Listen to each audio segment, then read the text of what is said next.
আল্লাহ ছাড়া কেউই আমাদের প্রয়োজন পূরণ করতে পারে না।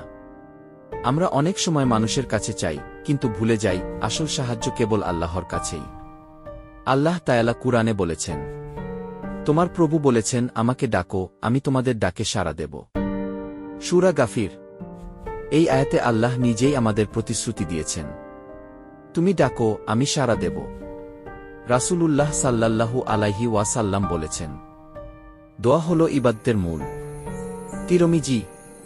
অর্থাৎ দোয়া মানে শুধু চাওয়া নয়, বরং এটা আল্লাহর প্রতি ভালোবাসা ও নির্ভরতার প্রকাশ।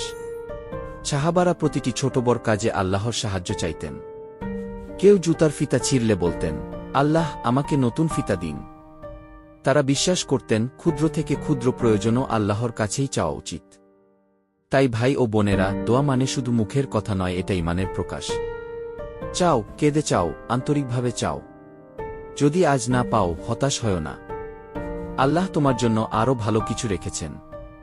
রাসূলুল্লাহ বলেছেন, আমি আমার বান্দার ধারণার সাথে আছি। বুখারী ও মুসলিম। তাই আল্লাহর প্রতি ভালো ধারণা রাখো। তিনি শুনছেন, দেখছেন, আর একদিন নিশ্চয়ই সাড়া দেবেন ইনশাআল্লাহ।